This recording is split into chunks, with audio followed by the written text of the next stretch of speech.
when I see a candidate who has an ePortfolio, I know that they have a whole retinue of skills because they've set this whole thing up. Usually it involves a web, it's a web component, but it has word processing, video editing, they have pictures associated with it. So I know that they've been involved in technology in a deeper way, but I also know that that technology makes them better in the classroom. My students in my classroom are so engaged in technology.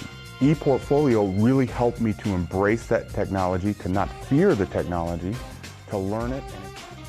The ePortfolio framework has made a remarkable contribution to the professional development of our teachers and administrators, and the resulting impact, more importantly, has had a positive effect on the children of Iowa.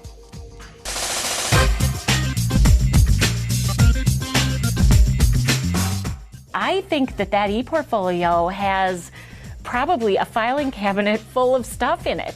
We had one new teacher started about 3 years ago, came in with an ePortfolio. He just came in with a CD-ROM, handed it to me, here's my portfolio, and then I had the veteran teacher come in. Well, actually, it's right here, because she had brought in this portfolio and said, you're kidding, it all fits right there. We call it a natural harvest of the work that we do. And so it's simply a matter of transferring articles from a file over to their portfolio. And this is where the ePortfolio provides an enormous advantage, because not only do you provide more information, richer information, more complete information, but you provide it in a format that demonstrates a technical competence, which anybody who's working in a university now knows you need.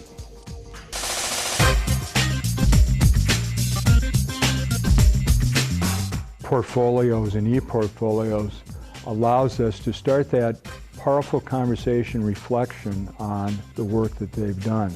I think there's a different level of reflection that teachers do when they prepare an ePortfolio than when they do some paper-based, notebooks.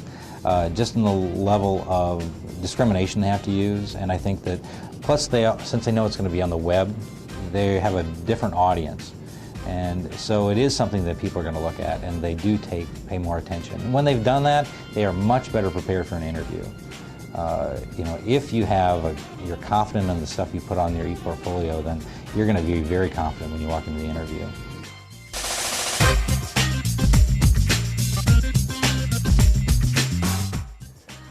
I often work with populations that are not just based in science, technology, engineering, and math. We deal a lot with those in social sciences, especially psychology, sociology, because much of what we do is also related to that. One of the very interesting things that I have found about ePortfolio and the ePortfolio technology is that the system is very robust. When we wanted to develop or adapt it for use in our population, it was really fairly simple.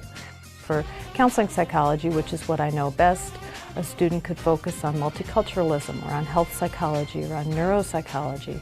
And those areas of focus are quite different. And I can see different kinds of artifacts being put in an ePortfolio that would represent the student's professional identity, so that the ePortfolio actually serves as a defining tool as well as an organizing tool. It's a huge benefit to the other side of the model. To those folks in industry, it gives them information in a concise, easily accessible, and fairly consistent way. That takes away the possibility that you hire someone based on whether they're good at self-promotion, as opposed to whether they can really do what they say they can do.